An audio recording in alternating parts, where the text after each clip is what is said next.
آپ کو معلوم ہے کہ ماہ ربیع الاول کا آغاز ہو چکا ہے، دوسری تاریخ ختم ہوئی اور آج ہم تیسری شب میں اس وقت یہاں بیٹھے ہیں۔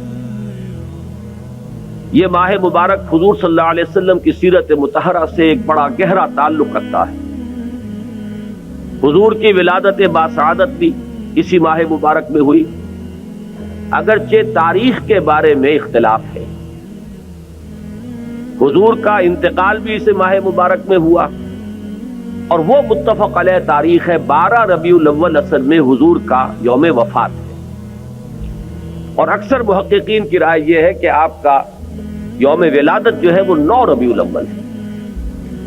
یہی وجہ ہے کہ مجھے یاد ہے کہ ہمارے بچپن میں اس دن کو جو لوگ کچھ تھوڑا بہت مناتے بھی تھے تو 12 وفات کے نام سے در حقیقت یہ نام یاد کیا جاتا تھا۔ حضور صلی اللہ علیہ وسلم کی وفات کا دن ہے، کچھ کھانا پکا کر کچھ غریبوں کو مساکین کو کھلانا، یہ در حقیقت چیز تھی کہ جو اب ہوتے ہوتے اس نے بہت ہی ایک دوسری صورت اختیار کر لی ہے۔ اب یہ ایک جشن بن گیا ہے اور ایک عید کا سا سما، بلکہ واقعہ یہ ہے کہ جو اصل 2 عیدیں ہیں وہ کہیں پیچھے چلی گئی ہیں، اور یہ جو 2 عیدیں ہم نے ایجاد کی ہیں، ایک عید میلاد النبی اور ایک عید استقلال، اگر ہم جائزہ لیں تو شاید یہ 2 جو ہے یہ زیادہ فور گراؤنڈ میں آ چکی ہیں۔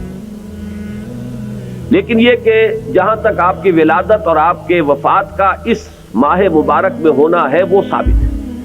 مزید برآں حضور کا ورود مدینہ منورہ میں بھی ماہ ربیع الاول میں ہوا ہے۔ اس پہلو سے اگر اس ماہ مبارک میں ہم سیرت النبی کے مطالعے کا ایک خاص موضوع رکھیں، کسی تاریخ کے تعین کے بغیر اس مہینے کی مناسبت سے سیرت مطہرہ پر گفتگویں ہوں، غور و فکر ہو، اور اس میں بھی عملی پہلو سامنے ہو، اتباع کا جذبہ ہو، سمجھنا سمجھانا اس لیے ہو کہ اس پر عمل کرنا ہے، تو یقیناً یہ چیز ہمارے لیے بہت مفید ہوگی اور ہمارے بہت سے امراض کا شاید اس سے مداوع ہو سکے۔ یاخذون بسنتہ ویقتدون بامرہ ثم انہا تخلف من بعدہم خلوف۔ پھر ہمیشہ یہ ہوتا ہے، ہر نبی کا جاننے والوں میں، پہچاننے والوں میں، ماننے والوں میں ہوا ہے، امت محمد بھی مستثنیٰ نہیں ہے۔ یقولون ما لا یفعلون ویفعلون ما لا یؤمرون۔ یہاں نوٹ کیجئے کہ وہ کہتے وہ تھے جو کرتے نہیں تھے، اور کرتے وہ تھے جس کا حکم نہیں۔ عید میلاد النبی کیا حضور کا حکم ہے؟ کیا اس کا کوئی ثبوت صحابہ سے ہے؟ کیا ہم صحابہ کے مقابلے میں حضور سے زیادہ محبت کرتے ہیں؟ لیکن تھا کہ معاملہ ما لا یؤمرون، جس چیز کا حکم ہوا نہیں اس پر عمل ہو رہا۔ یہ ہے در حقیقت رسم پرستی، اور رسم کے اندر پھر اضافہ ہوتے چلا جاتا، اس پر ردے پر چڑھتے چلے جانا جو ہے، یہ دوسرا سبب ہے۔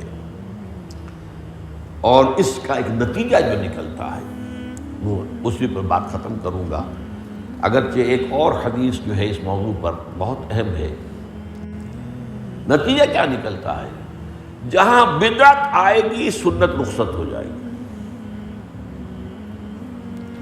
اب نماز جنازہ پر کی وہ اہمیت نہیں ہوگی، نہ نماز جنازہ یاد کرنی ہے، نہ دعا یاد کرنی ہے، کچھ پتہ نہیں، جا کے کھڑے ہو گئے ہیں، وضو بھی ہے کہ نہیں ہے، لیکن قرآن خوانی میں تو جانا ہی جانا۔